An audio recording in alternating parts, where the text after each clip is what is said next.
Good day, everyone. My name is David Williams, Executive Director of the United States Association for Energy Economics. It gives me great pleasure to welcome you to today's webinar entitled Energy Poverty Beyond SDG 7.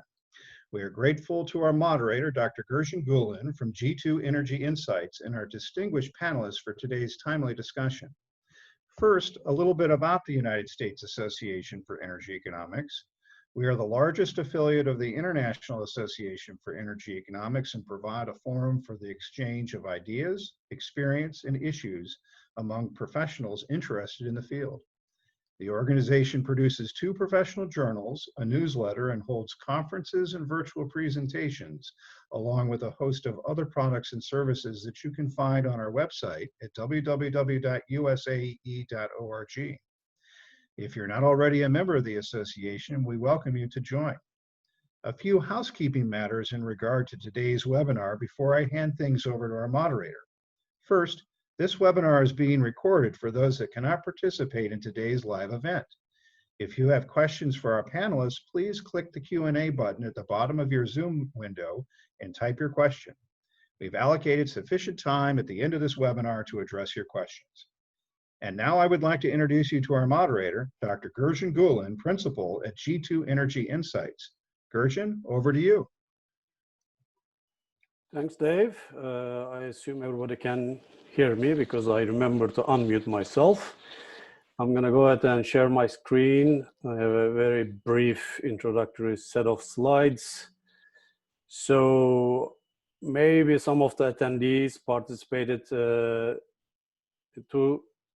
weeks ago or 2 months ago. I had a webinar on energy poverty, and this is kind of follow-up on that.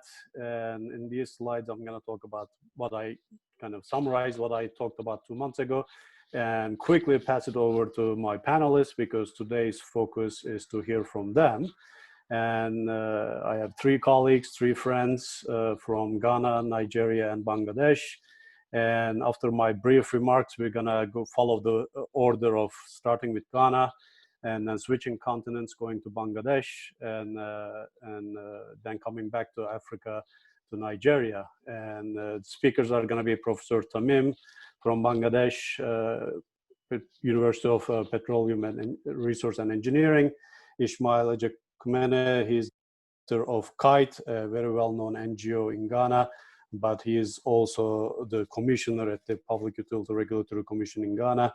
And then Professor Adiola Adenikunju, some of you may be familiar with him because among his many hats, he also wears the hat of establishing the Nigerian chapter of the association. And their detailed bios are available on the website, so I encourage everybody to take a look at that. So in order to save time, I'm not going to talk about anymore. So I assume everybody can see the slides. So if my panelists can give me a thumbs up. Are my slides visible to everybody? Okay, great. So 2 months ago, what I talked about is, after some discussion about what is energy poverty, I talked about that investment is not really happening where it's needed. So these are my calculations looking at different technologies, and I'm not going to go into details of these things. I'm still planning to write this up as an article. But the bottom line message is the investment needs are huge, depending on how you define energy poverty. But if you're going to bring everybody in the world to world average of electricity consumption and liquids consumption for different needs in the economy, and that's 3,700 kilowatt hours. So you may say, well, what does that mean? Well, US consumes 13,000 kilowatt hours per person. China consumes 4,600 kilowatt hours per person. And you can think of your own countries.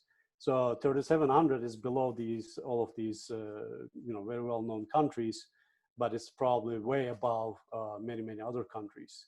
So if you wanted to bring everybody to that level of consumption, you would have to spend either in power generation of different types, transmission and distribution networks, and so on. And the investment is $5 to $10 trillion. It's a huge amount, right? That's the bottom line. And it has not been happening. I mean, if you look at the IEA, International Energy Agency statistics, they publish every year a report, or any other resource. The global energy investment, and that includes everything, not just to eliminate energy poverty, has been less than $2 trillion year in, year out. So that $5 to $10 trillion I talked about is a one-time investment to bring the level up, right? So of course, the populations are growing, economies are growing, aging infrastructure needs to be replaced. So you need to invest constantly. So, and importantly for our talk today, most of that $2 trillion investment actually happening is not going to where it's needed in terms of energy poverty. And what gets invested in most of these places is actually public money of one form or another, not private investment, international private or domestic private. And mostly it's public money being invested by state-owned utilities or multilateral or bilateral donor funding. So energy transition, and so one of the reasons for that in my mind, and my panelists may disagree or you listeners might disagree with me, but nowadays energy transition dominate the discussions in the West. So the eliminating the poverty needs, it doesn't seem to be a priority. And if you look at the SDG, which is the Sustainable Development Goals, there are many, but 7 is specifically on energy. And in my view, those are not ambitious enough. And in fact, they might be even constraining because there's a exclusive focus on certain technologies and distributed energy resources. So that's not gonna cut it, but that's my view. Again, my panelists may agree or disagree. So my conclusion last webinar 2 months ago was something like the last bullet. Native capital formation in these countries or regions need to happen. You know, the banking sector, capital formation, financial sector needs to mature, and businesses, entrepreneurship needs to pick up, and governance really must create the legal and regulatory frameworks that will facilitate this investment, whatever form it takes. So hopefully this is the general theme that we will discuss. But again, my last slide, and I'm going to turn it over to Ismail. This is what we hope to touch on today. And I'm not even going to read through this. I'll give you a second to take a look at that. And this is based on kind of a preliminary discussion we had last week among ourselves, but also, you know, my hope and my knowledge of my colleagues here and what they know. And I know they can bring these issues to the table. So with that, I'm going to stop talking myself and turn it to the main act. So as I said, we're going to start with Ghana, and Ismail is going to share his screen and tell us about what's going on in Ghana from an energy access, energy poverty perspective. Well,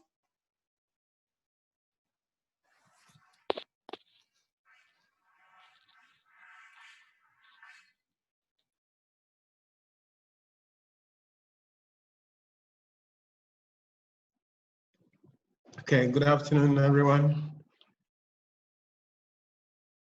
Can you hear me? yes. Hello? Yes, okay. yes. Okay, so thank you very much, Gürcan, and your group for having us, especially me on this webinar. It's a privilege to be part of this discussion. Like Gürcan said, I think when it comes to energy poverty, Ghana has some history and some interesting perspective to share with the rest of the world, because even long before this whole idea of energy access for all was even muted, Ghana had several decades ago has started thinking about this.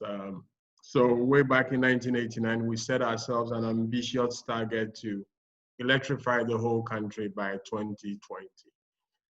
The target was to connect every community with a population of 500 or more. And at that time, there were about 4,200 of them to the national grid. So 20 years after the initial program was started, in 2009, and a review was carried out, and it turned out that at the time we had increased access from 23% to close to 67% in 2009. But then there were still a lot of communities to be reached, close to about 85,000 communities, many of whom were with population of 100 and below, which means they didn't qualify to be connected. So from then till now, access to electricity, and because of the shortness of the time, I'm going to limit myself to electricity and not talk about the other sources of energy. So from 1989 till end of last year, access had increased to about 85% of the total population, and is disaggregated as follows: 67% rural and 94% urban. Total amount of money spent so far stringing the wires to all these areas, about $3 billion US, and it's mainly funded through grants and concessionary, sometimes non-concessionary loans, with virtually no private sector involvement so far. So, are we on course to eradicating electricity poverty? Globally, Ghana is touted as one of the success stories, second only to Sub-Saharan Africa. But there are a couple of issues that we need to flag. Still, there are significant proportion of the population or the populace who are within communities where they're supposed to have access to electricity, who still do not have access to electricity. And if you take the estimated population 2019 at around 30 million, 85% ought to have translated to something like in the region of 25, 26 million. But if you look at the utility database, as at the end of 2019, they only had registered a little over 4 million customers. If you use the average household size of 4.5 to convert, that translates to about 18.2 million households or total population who are actually having electricity compared to the 25 million that the 85% ought to have given us. That's not the end of the story. If you get further into the utility data, they still have some significant number of customers who are classified as inactive customers.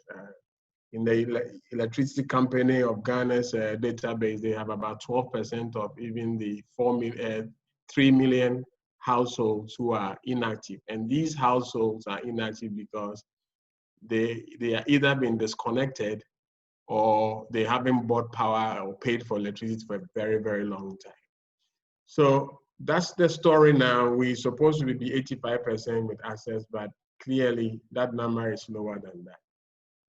There's another issue that is also worth mentioning: limited use of the electricity extended for productive application, industrialization and things like that. And I will put it to two main reasons. There's lack of comprehensive strategy on productive uses, because access to electricity is just one of the many factors that one needs to have in place before you can use electricity for productive uses. And then the other one, which is also equally important, is the nature and the attributes of the connections that we have in these rural areas. The nature is mainly single-phase electricity connections, and we don't have a lot of single-phase motors in this country. The few that we have are very, very expensive and it's unaffordable. And then there's the quality, because the same network is being extended over long distances. You have reliability issues, you have quality issues. There's another problem that we have in our attempt to achieve energy poverty, electricity poverty, where we have uniform tariffs across the country. And because the rural folks are deemed not to be able to pay, they are being cross-subsidized by industrial and non-residential customers.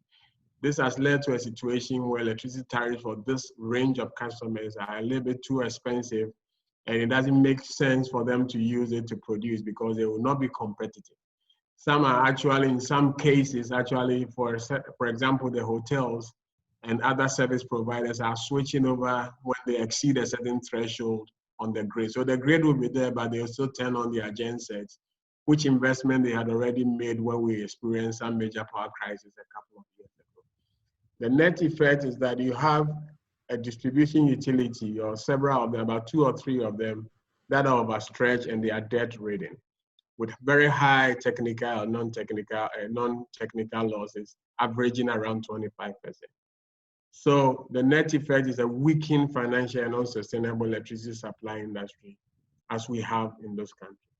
So yes, we've achieved quite a lot as far as the numbers are concerned, but there are some challenges.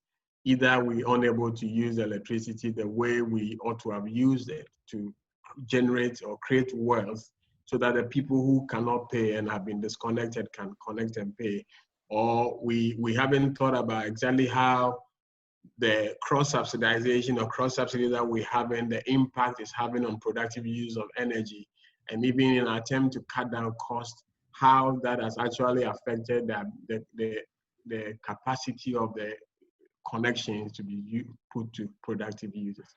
So, Ismail, can you quickly answer one question? There's a question, and I think it is the point that you're making is going to be helped. Cross-subsidization. How is it exactly taking place in the case of Ghana? Who is actually cross-subsidizing whom? Can you say a few more things on that?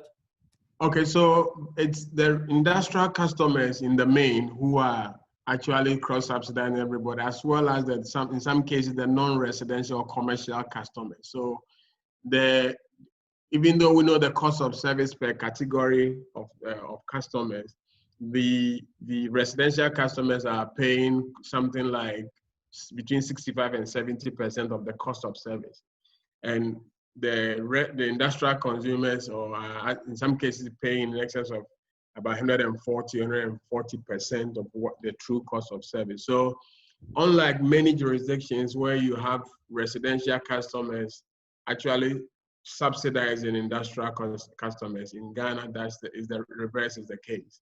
So that's what is happening, and it's affecting the ability of the industrial customer, because their tariffs are quite expensive and they are unable to make any profit if they produce at those levels.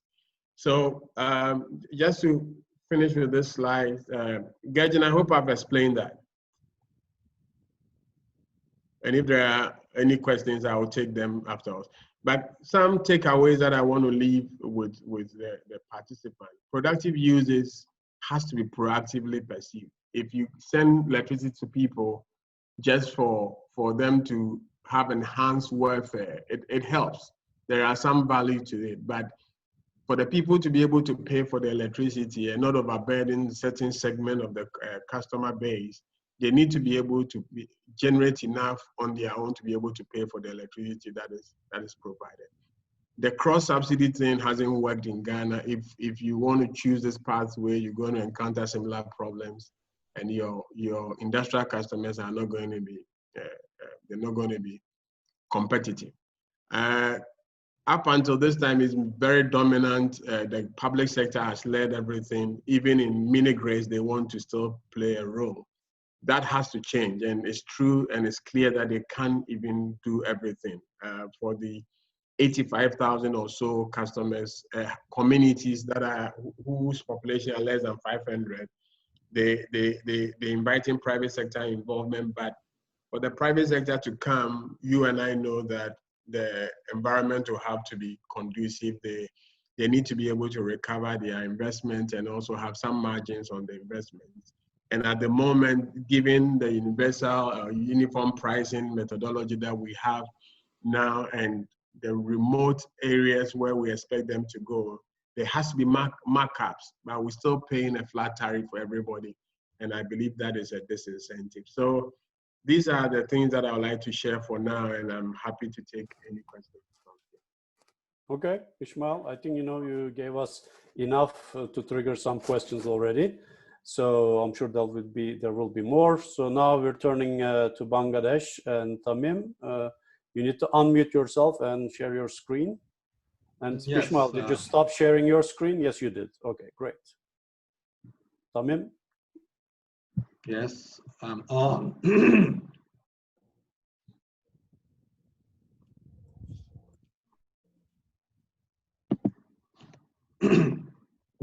You can hear me, right? And you can see my screen? All right, good. This is Tamim. I I'm a professor here. I'll be talking about energy poverty of Bangladesh, a Bangladesh perspective. But my focus would be, as mentioned by Gürcan, SDG 7. But he said that it is not enough for to set up and eliminate the energy poverty. But I will bring in other aspects beyond energy, actually, which actually affects the energy poverty in a big way. So this is our SDG 7, tracking from World Bank, which shows that we have access to electricity about 85%. Actually, currently it is about 95%. Last 2 years, it has gone to almost 95% of the people, the grid access. And access to clean cooking is about 24%. So that actually tells you that renewable in total energy is 32%. That is the biomass part of cooking. 76% of the people in this country are cooking by biomass, and that is the renewable use. Actual renewable power in utility, in electricity and others is very negligible. It's less than 500 megawatt, let's say. So our total capacity is right now about 20,000 megawatt, 22,000 megawatt. But we use it about right now because of the COVID situation about 9,000-10,000. So there's a huge additional capacity built in, and we can't and electricity especially to the people who are connected. So that's a problem. And other thing is that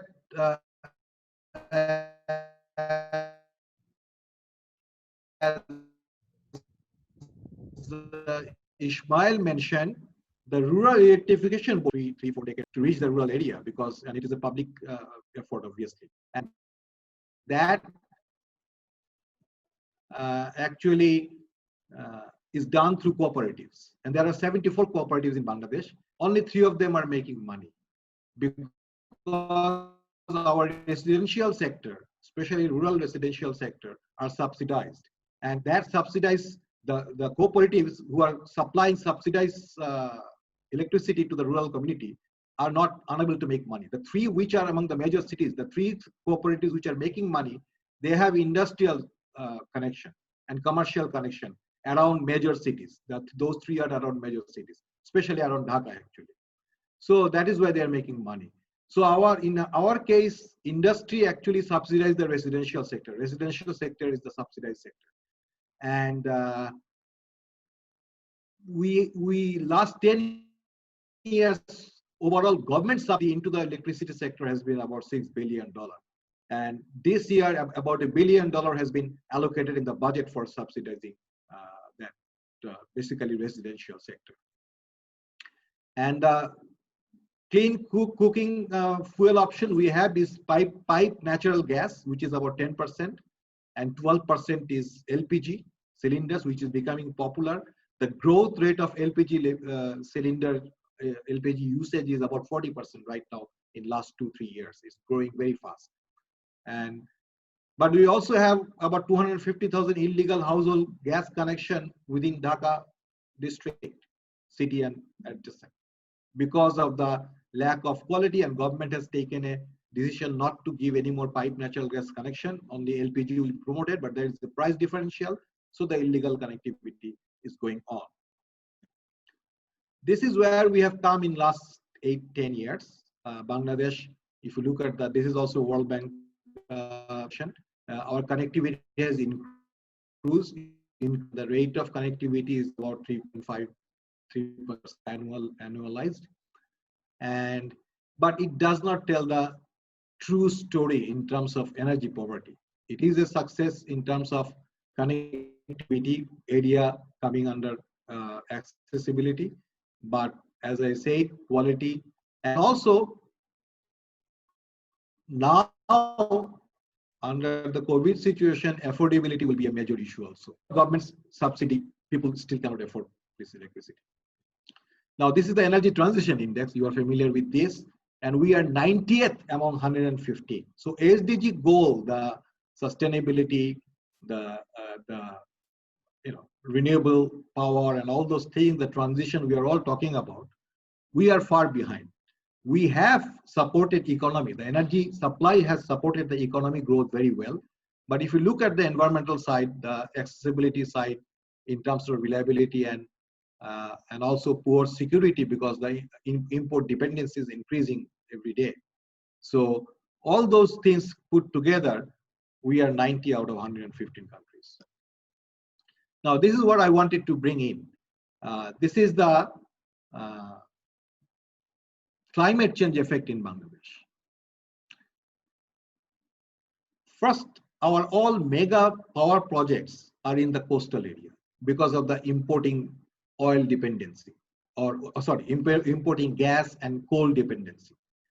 The 3,600 megawatt projects, those are in different stages of completion, are all in the coastal area. They are all coal-based power plants. This was done before, this planning was done about 10 years back. So I think we are going to stick to this 3,600 coal-based power plants. That is, we are not going to abandon it at this point. But the current government has now shifted from coal, and they are going to bring in more LNG-based power plants.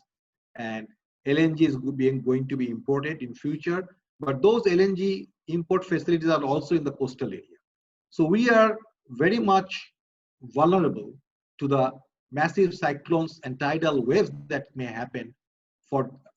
These are designed to withstand certain cyclone and waves, tidal waves. But still, it is uncertain the future how it is going to affect these power plants, large power plants.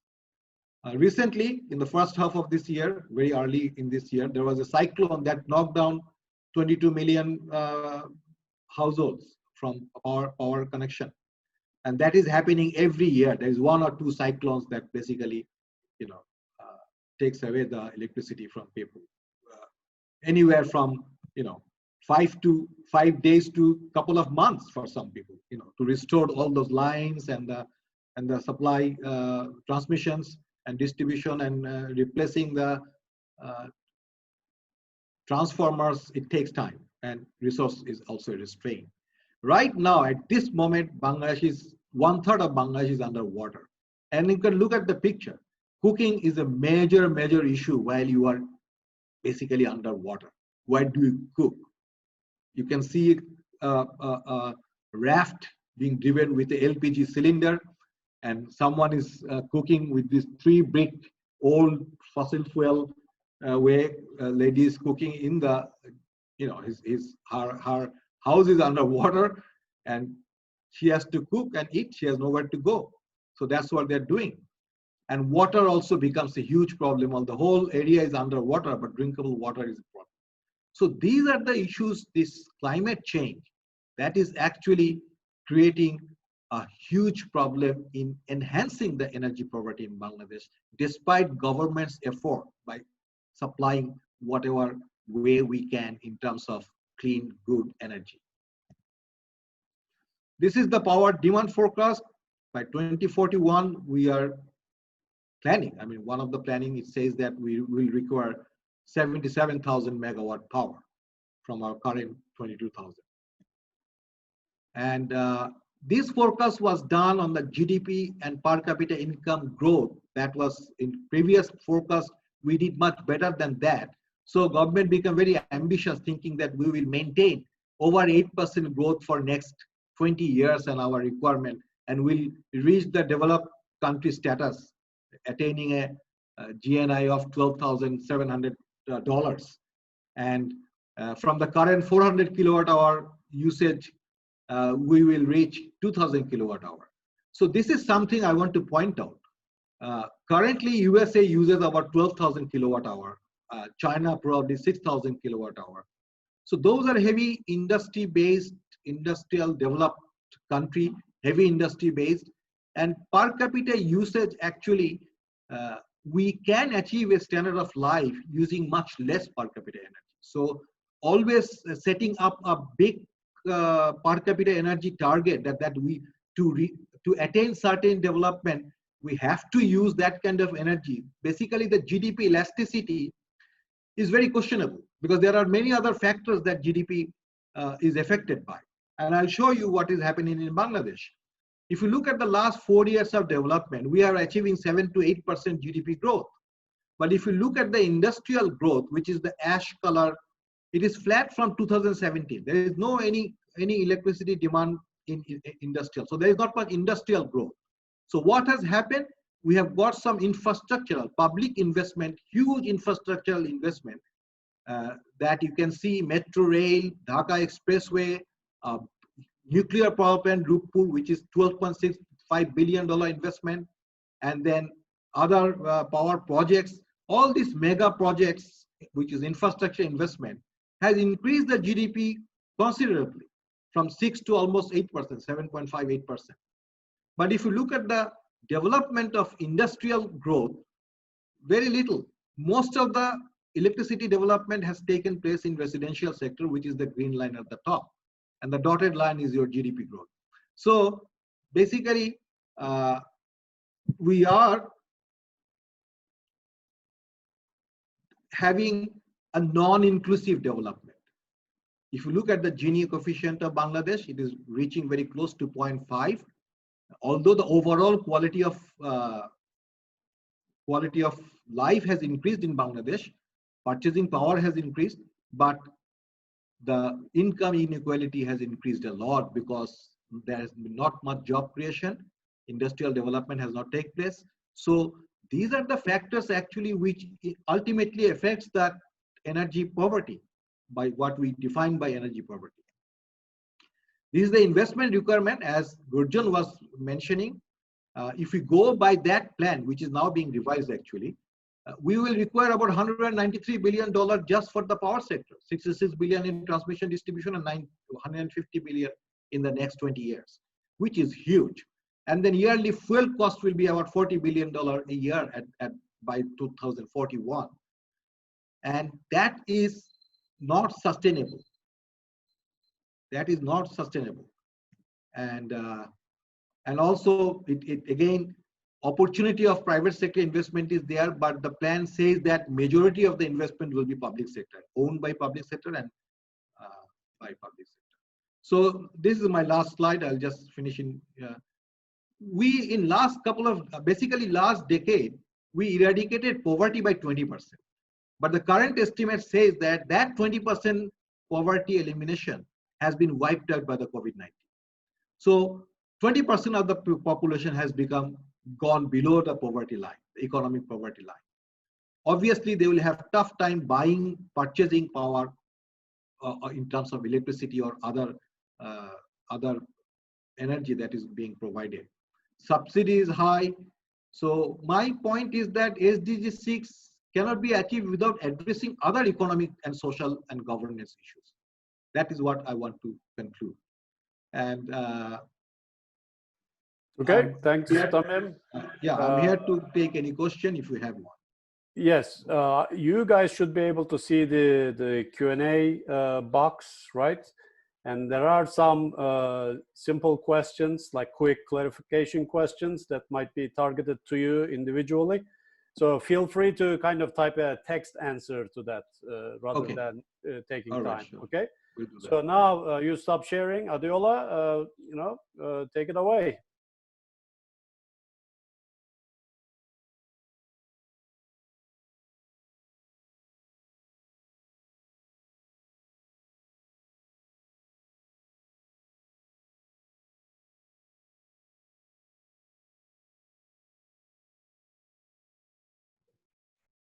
Thank you very much, Gürcan. I will be looking at the Nigerian's perspective. I will start by showing some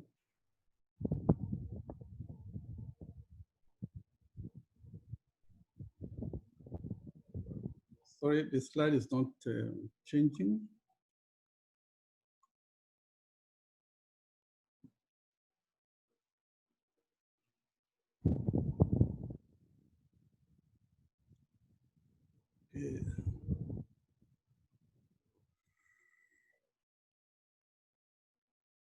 Sorry, I have issue with this. This slide is not changing. Let me try again.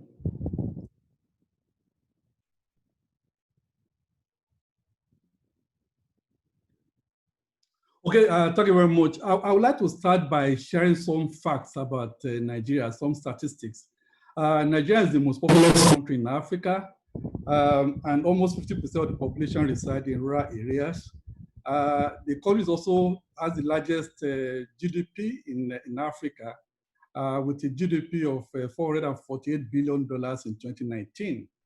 But if you look at major statistics, of socio-economic development, you will see that Nigeria is not doing well at all. Our poverty rate is very high, unemployment rate is very high, and also there are issues with life expectancy and adult literacy rate. Now, my focus actually would be, this discussion will be on electricity, not energy as a whole. But if you look at electricity, the access to electricity is about 60% of the population. And there's some geographical disparities around that. In the urban area, it's about 86%. In rural area, it's about 41%. Now, if you look at the installed capacity, generation capacity that we have, it's about 12.5 gigawatts, okay? But in terms of operational capacity, what is available, it's about 1/3 of that. So there's a significant difference between what is available and what is actually deployed. Electricity consumption among the three countries, we have the lowest, about 150 kilowatts. But one thing that is very clear that I want to point out here is that we have captive generation that's almost as high as total installed grid capacity. It's about 14 gigawatts. So that's extreme self-dependence on self-generation in the country. Again, one thing about Nigeria is that it's energy resource rich, both in renewable and non-renewable energy. We are net energy exporter. So in other words, we can rely on both types of energies in order to forge development. This simply shows, again, this is similar to what has been, what the experience is in other countries. Residential sector dominates electricity consumption in Nigeria. The industrial sector is about just 14%. And what that is telling us really is that the speed at which you can increase electricity tariff is very limited, without significant political backlash and affordability issue. But second is that also shows that a lot of the activities in the industrial sector actually depends on captive generation rather than the grid generation. Now, Nigeria started, we actually privatized our the distribution and generation aspect of our electricity in 2013. But I can tell you that between 2013 and now, there has not been any significant improvement in the key indicators of electricity supply. Only less than 1,000 megawatts additional had been added to the grid since that 2013. And the quality of electricity remains very poor in terms of the number of outages and the frequency of those and the duration of those outages. Now I would also like to, we generate most of our electricity, the grid electricity, from gas. Nigeria is a huge, we have over 187 TCF of gas reserve. We produce about 5.2 billion standard cubic feet per day. A lot of that, almost half, goes to exports. We flare almost 10% of that, and what is used for electricity is just about 9%. The industrial sector consumes about 5%, basically not just for feedstock, but also to drive, their own captive generation, either through, mini LNG or CNG. Now, in terms of the strategy to reduce energy poverty, my view is that we need to pursue both options, the grid and off-grid, and what will determine the combinations of what to do are based on a number of factors. One of them is energy resource endowment. I want to stress that because we are energy rich, both in terms of renewable and non-renewable, it's very important that we have to pursue both strategies, both lines. We need to emphasize grid and off-grid solutions to addressing our low energy supply. The other one is national agenda. What should be our priority? Should our priority be to just drive growth, economic growth, or to have inclusive growth? If you want to drive inclusive growth, then there's no way you can live behind your rural community. where about 50% of your population is living. So I think that in whatever solution we want to do, off-grid, we have to stress off-grid. The other issues that I'll quickly talk to later on is cost effectiveness and affordability issue, funding options, and regulatory environment. My position in this area I want to stress in this discussion is that in address energy access, which is key to energy poverty reduction, we need to do a lot more in the area of mini-grid. And that's because of two major reasons. One is that it provides a least cost option for extending electricity into areas that are outside existing coverage. And two is that it's scalable and allows for very, it removes some of the key barriers to entry into the sector. Through the grid, the energy requirement, the investment requirement is very high. But if you rely on mini-grid, or if you pursue mini-grid, then you are able to allow for multiple players. You're able to allow for bring in a lot of private sector operators. And some of the studies that have shown that have been done, especially Sanusi in 2013, shows where the comparative cost advantages of grid and mini-grid. Now, what I want to stress in this table that you have before you is that the levelized cost for the grid is much lower than mini-grid. But in terms of actual tariff that is paid, current tariff, only 9 cents per kilowatt hour is paid on the grid. Whereas when you look at rural areas where they have mini-grid, they paid as much as 32 cents, for productive use and 39 cents for household use. Now, so that is telling us that the grid,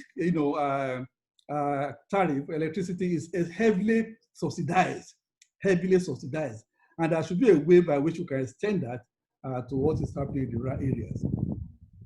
Now, I'm aware that there's no free lunch. So how do we fund this mini-grid? How do we fund this energy access, especially to the rural areas?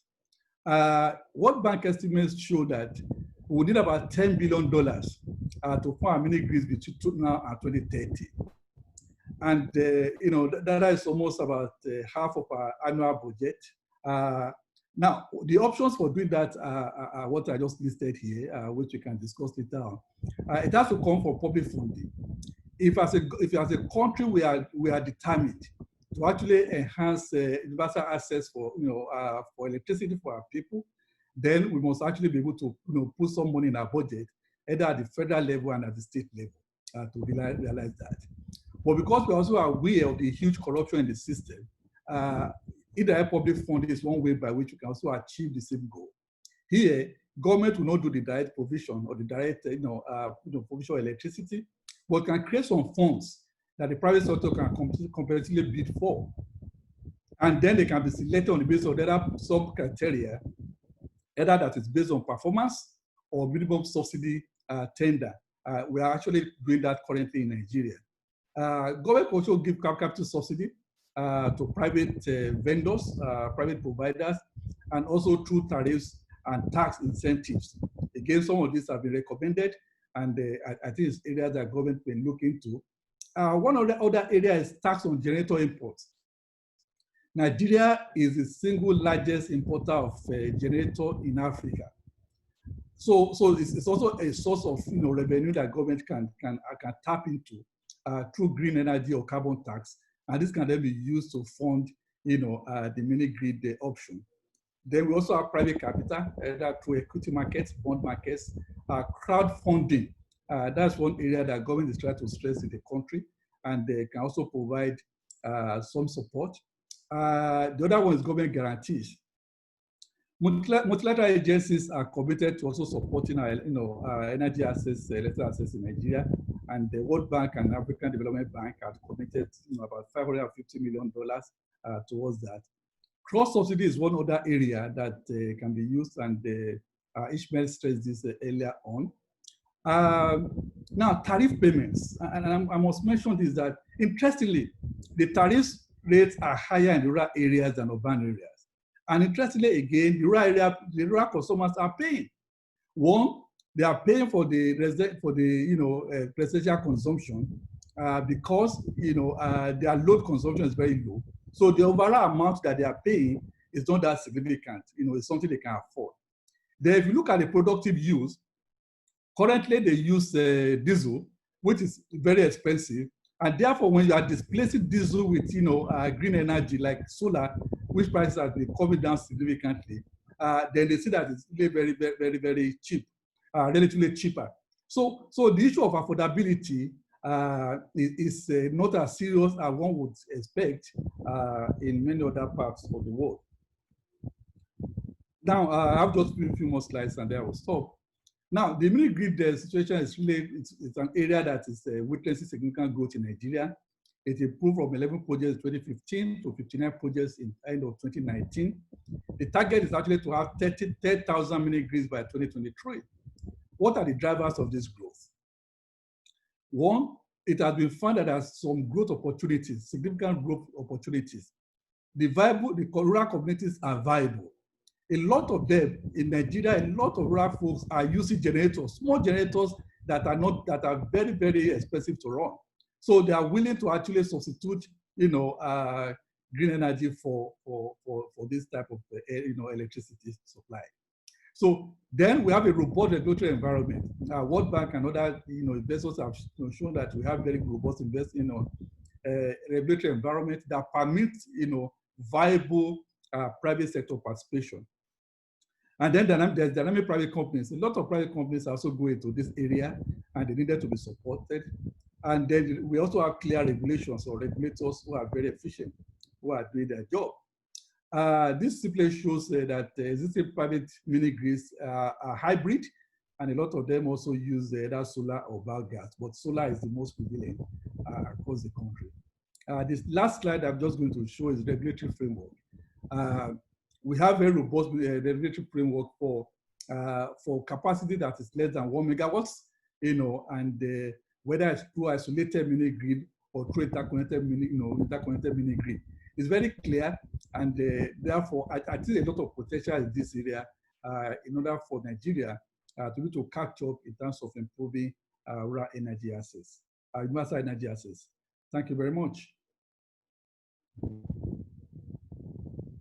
Thanks, Adeola.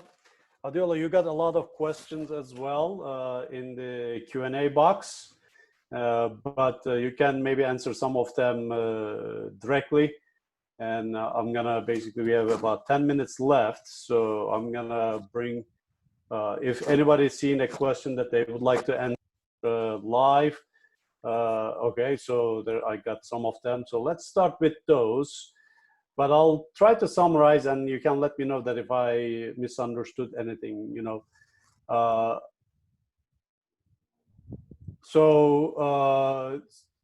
like, I guess when I was presenting, somebody made a comment with his practice, I guess, that, definitions of the United Nations, such as SDG 7, they're not really meaningful when it comes to practice. But I think what we presented, we all kind of agreed that, yes, SDG 7 is nice to have, but it's not gonna allow us to address the issues that Tamim raised in the case of Bangladesh. And, he answered some of the questions in the Q&A box. Why are the renewables restricted in Bangladesh? For example, there's not enough land area, for example, right? So you cannot develop a lot of solar. That's one explanation. Nigeria doesn't have that constraint. So the mini-grids can be a good option for Nigeria, for rural areas. But Adeola, you didn't touch on urban areas. Maybe you can talk about that a little bit more. So that's kind of, I think we kind of agreed on that. We kind of agreed that, or what I heard, I shouldn't say we agreed, what I heard that the state-owned companies in many cases, maybe even some private companies, have financial challenges to justify some of their investments. So that's what I heard. And if you guys have any reactions to each other, or if you want to answer some of the questions that you indicated that you want to answer live, we can start with that. So who wants to go ahead? Tamim, you have some questions that you wanted to answer. You need to unmute yourself. One of the questions that I was about to write in text, but somehow I lost it, is that why there is so much disparity in the access to electricity and LPG in Bangladesh? Do you think income inequality explains the difference? My answer is yes, to a large scale, that is the main reason. The income inequality is basically the poorer section of the society are unable to purchase those. I mean, natural gas actually at its imported price, because it was when it was supplied early at a very highly subsidized rate to the people, everybody could afford it. But now we are importing gas, importing LNG. We have shortage of our own gas supply. If we supply it at the imported price, then it is out of reach of most of the people. And LPG is very similar. Although we are trying to bring down the prices, and from a flat rate, we are also switching to metered pipe natural gas, but the government so far has basically decided not to extend any more of pipe natural gas. So, Gürcan, there was a question that asking me about other options apart from cross-subsidization. Cross-subsidization basically is trying to cover the revenue requirements of the utilities from the same customers and without any external support from anywhere. The way it is at the moment, like I said, is overburdening the industrial consumer. So the alternative will be, well, the ideal situation is everybody covers their cost of service. So if the residential customers is costing the system, let's say 50 cents per kilowatt hour, they should be able to pay if they have the ability to pay. Alternatively, rather than overburden a certain class of customers, the government will then have to figure out how they would, I hate to use the word subsidy, but we can run away from that. Either you pay directly for the residential people that you feel are unable to cover their cost of service, so that the industrial customers actually pay for the true cost of service, or you allow the system to be charged, the people to be charged the cost of service. And that's the only way that one could look at it. Otherwise, the cross-subsidization has a limit. Beyond a certain threshold, they can't afford. Yeah. One thing that Adeola mentioned, I think it's along the same line, so let's continue with this thread. So Adeola, in one of your slides, you had a long list of options.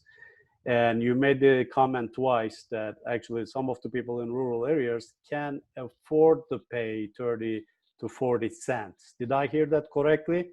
If that is the case in Nigeria, is it also the case? Because 30 to 40 cents, it's very high, right? And is that also the case either in Bangladesh? So Adeola, I'll get your answer first, and maybe if Ishmael and Tamim wants to compare their situation.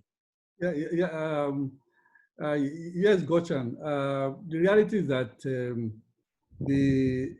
those rates are arrived at through negotiation with the communities. Okay. Some of the experiences I have is that you go to the community, you negotiate with them, and basically they agree on what they can afford to pay. So the alternative cost. In my village, which is the rural area, we don't have, we are not connected to the grid, but about 20% or 30% of the households actually have private generators. Okay, so the cost of diesel in the rural area is far more expensive than in the urban areas. So when you come to them and you give them an alternative that is lower than the cost of maintaining generators, they are willing to pay that. Okay, so and like I said, the overall load is very small. So relative to their income, what they are paying may not be as high as we think, as we expect.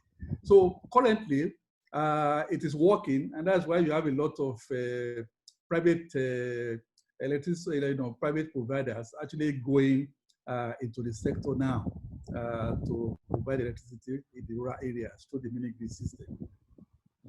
But okay, I have a follow-up question. I don't want to interrupt Tamim or Ishmael if you wanted to react, but maybe you can also react to this one. So, but these rural communities, they're probably not uniform, right? Maybe some people who had diesel generators right now can afford to pay for the mini-grid, but can everybody in that community, for example, afford to pay? And I want to tag another question. I mean, these are rural development options are great. And this is kind of what SDG 7 mostly is promoting.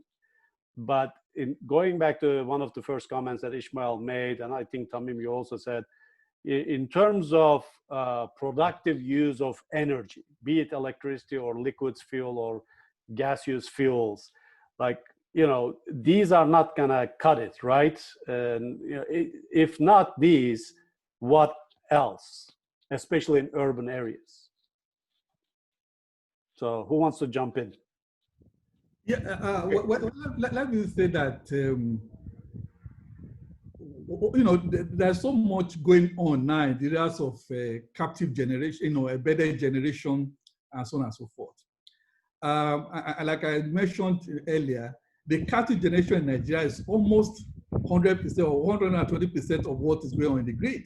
No. Okay, so a lot of development areas, business areas that I imagine now, actually factor into their business plan, business model, how to be self-sufficient in electricity. Self-generation, okay. So the people are looking at options like CNG, okay, Mm-hmm. and like mini LNG, or actually try to get, you know, gas directly and self-generate. Mm-hmm. So I think one way to go is actually to factor this into development, into the whole electricity development plan, and provide incentives for those, you know, the private sectors and those companies and households that are willing to go through that, you know, through that route. So a lot is going on now outside the grid. Mm-hmm. The GDP we have is not driven by the 3,500 megawatts. There's a lot that is going on off grid, albeit more expensive, but it's more people have control over the quality and the frequency of electricity that they get.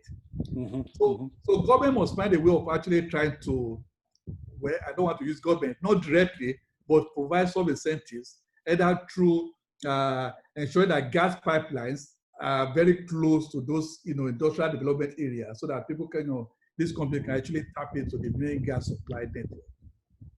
So Gürcan, I mean, I don't know whether we have time, but basically, we have 2-3 more minutes, and that's it. Okay, so in Ghana, unfortunately, even though the willingness and ability to pay is higher than what they're actually being paid. I mean, if you look at their expressed willingness to pay, which is how much they're actually spending, they can pay more. But we have this uniform tariff across board that, and in Ghana, unlike in Nigeria, you can't go and cut any deal with the rural folks. Once you are providing a utility service, you have to come to PRC for the PRC to approve your tariff. If you don't do that, and you wouldn't be given license to do that. So that's the constraint that we have now. So even in government's own pilot mini grids that they were supposed to have tested some of the models, they said no, they wouldn't allow the rural folks to pay more than those who are on grid are paying. And that is actually creating a problem for even the mini grid as it is now. Okay, got it. That's interesting. Any discussion in the regulatory circles to maybe reform and create some more flexible structure in Ghana? Yes, I think it has to be clear, like I said in my slide. The public sector model can achieve universal access. The private sector needs to come in, and there has to be some changes in that. There has to be an upgrade pricing policy that will allow the private sector to go in. The government wants to support the rural folks. They should rather pay the subsidy directly to this private sector entity to provide the services in those areas. Okay. Well, Tamim, if you want to say a couple of words, 1 minute, then we're done. We have to turn it back over to Rebecca. Any final comments, Tamim? No, I think this was a good discussion, and hopefully we'll be able to continue this in future. And hopefully, I mean, you know, hopefully the audience got a taste of what's going on, the challenges, opportunities, and hopefully nobody expected in 1 hour for us to solve all the problems of energy poverty. But hopefully we piqued your interest, and hopefully you'll, you know, kind of write to the association, and we can continue to have these discussions to dig deeper some of these issues. So I would like to thank Ismail, Tamim, and Adeola very deeply. Thank you very much, guys. And hopefully we can stay in touch and continue to produce some work together, maybe on these issues, some papers, maybe some special issue of IAEA publications. and maybe future webinars. And with that, I'll turn it over to Rebecca. USAEE wishes to thank Dr. Gürcan Gülen and our distinguished panelists for an outstanding webinar. This webinar will be available on USAEE's website for future download. If you are not a member of USAEE, we encourage you to join by visiting www.usaee.org. We thank you for attending, and I now officially close this webinar.